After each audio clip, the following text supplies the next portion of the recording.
Macau Guia race, car race, and we're looking at Gravit in second place, Pirro in third place. Way ahead of them now, of course, is Masahiro Hosemi in the Nissan Skyline GTR. But this battle still taking place, and a BMW there going very slowly in the middle of the track, forced over to the Armco as it heads for the pits. But Gravit pulling away again on this shoreline section as they head down towards the first corner.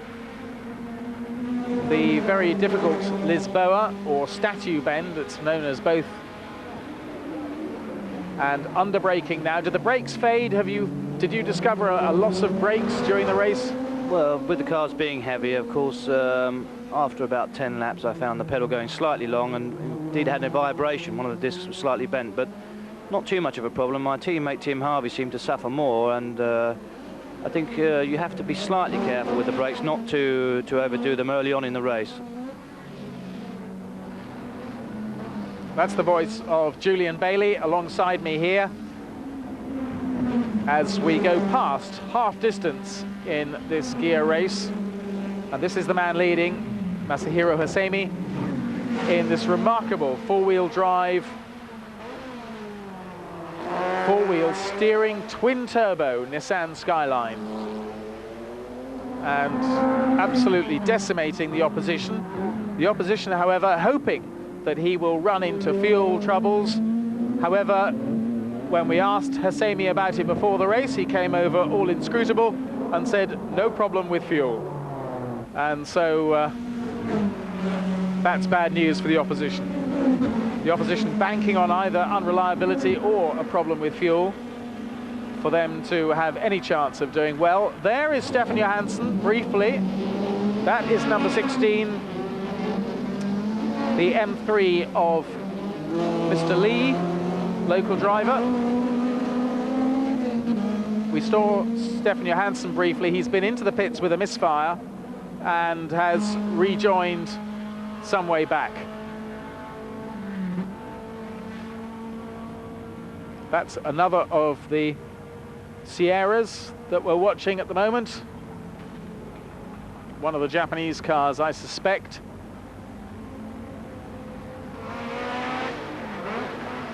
And in fact, Johansson dropping back, I should say.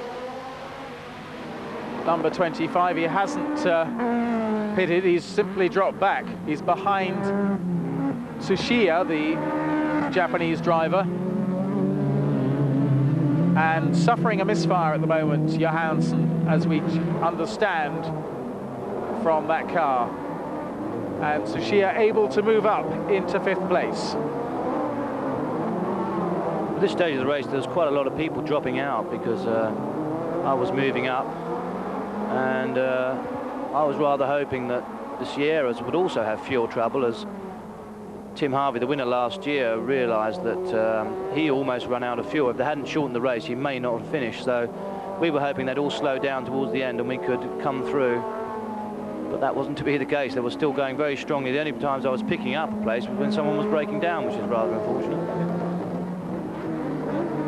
Well, Johansson there in 6th place, and behind him we briefly caught a glimpse of Joachim Winkelhock. So he's gaining on Stefan Johansson.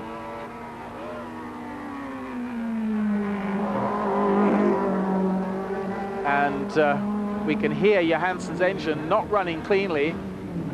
And in fact, he's coming into the pits to have it sorted out. We noticed he dropped a place. And in fact, that's the problem. He's coming into the pits now to have the Trackstar mechanics sort out that car. So Johansson, who was in 6th place, dropping down. That's going to put Joachim Winkelhock up to 6th. There, the Trackstar men having a look at it. And working away on the engine. I suspect a plug change will probably cure the misfire, but you can't be certain, particularly with the turbocharged car. In fact, they're quite complicated, those cars, with management systems, and it could be anything, fuel.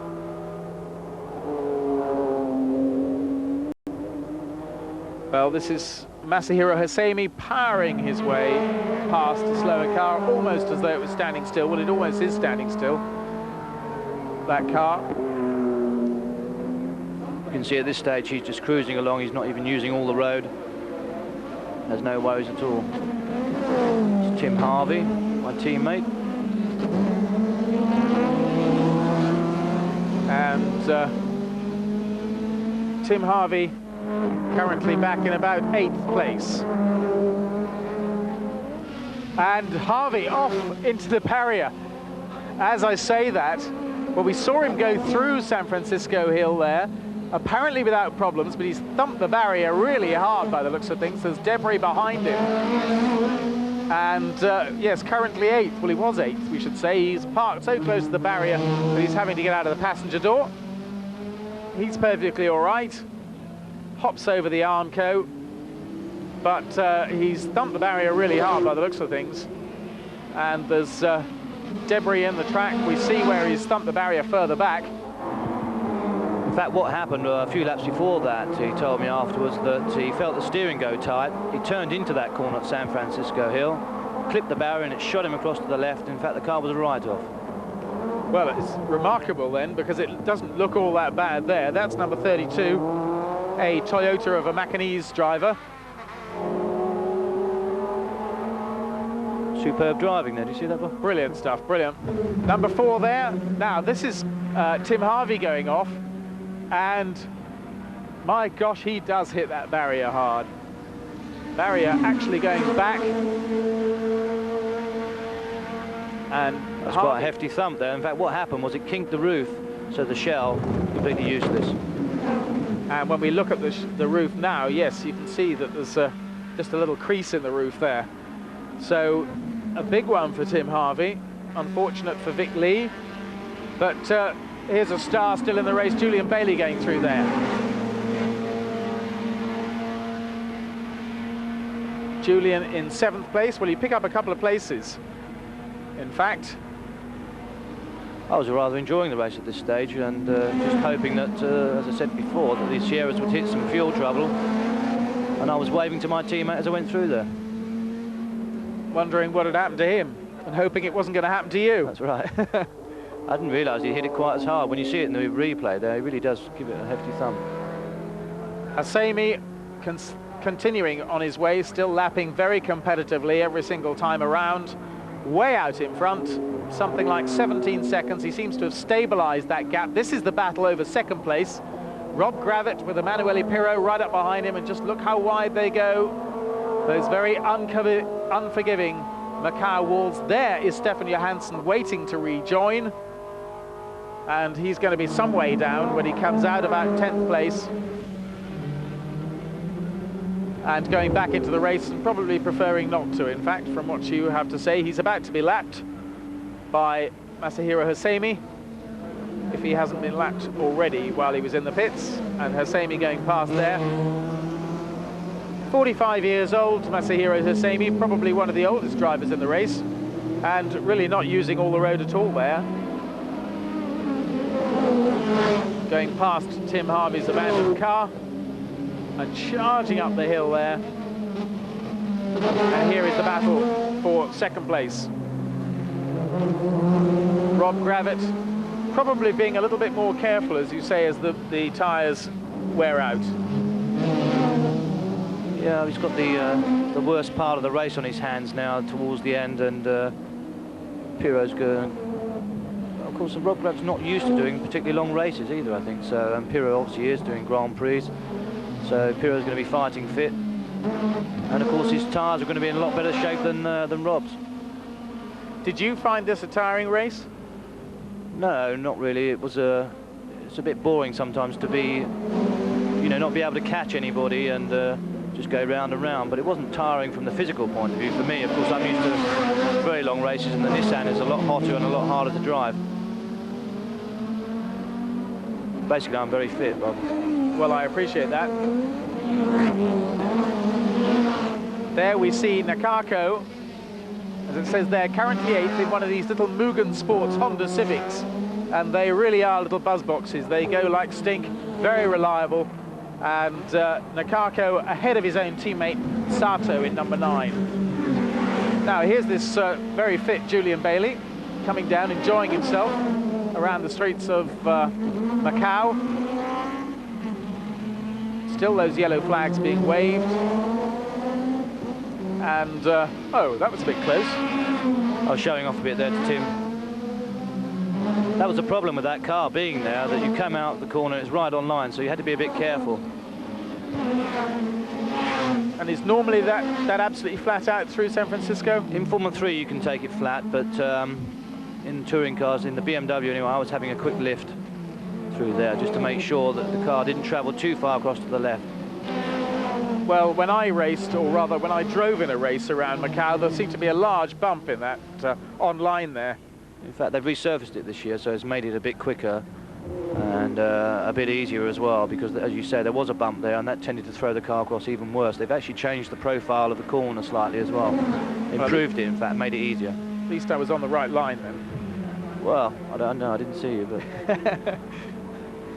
Still this battle, Gravit and Pirro. Gravit will be feeling quite a lot of pressure from Emanuele Pirro, and a lot of experienced pressure as well. Well, Pirro's even quite close on the straight at the moment, because of course Gravit's car will be suffering through Oriental Bend with tyre wear, and we could see there that Pirro actually closed up going through that corner, so really coming under immense amount of pressure now. How much is a driver's eyes transfixed on his mirrors when he's got somebody behind him like that, or not at all? Well, the more racing you've done, you just learn not to worry about it, but you know that if you give someone like Pirro half a chance, he's going to fill his car down the inside of you, so you have to be careful that he doesn't take you off as well. Now he's got 2 back markers ahead of him, which he's not going to be too pleased about. So a couple of lengths between Gravit Sierra and Emanuele Pirro's BMW M3. They haven't actually caught those back markers, but look at the way Pirro is closed right up now, and Gravit will be very careful not to go offline at all. That's Johansson, and Gravit straight into the tyres. Gravit straight into the tyres there. It was almost as though he didn't take the corner at all. Pirro up to second place. How badly damaged is Gravit's car? It's steaming from the front, which probably means there's a radiator leak. And I think Gravit will be almost certain that he has blown it and is just looking for a more secure parking place. Well, what do you think happened there? Well, that's what happens when you come under pressure like that. You try and brake late, the tyres are getting worse, and obviously he may have panicked a bit with those 2 back markers ahead of him. You can see now as he comes into this corner, Moorish Hill. You're coming downhill when you come, and braking's very difficult. And he's obviously braked slightly too late, locked up. In fact, goes straight into the wall. Yes, he scarcely even takes the corner, does he? Is there any runoff? Could he have chosen the runoff instead? There he is parked. You can actually turn left, but once you're in a situation like that, I've been into that wall in a Formula 3 car before. Well, that puts Emanuele Pirro up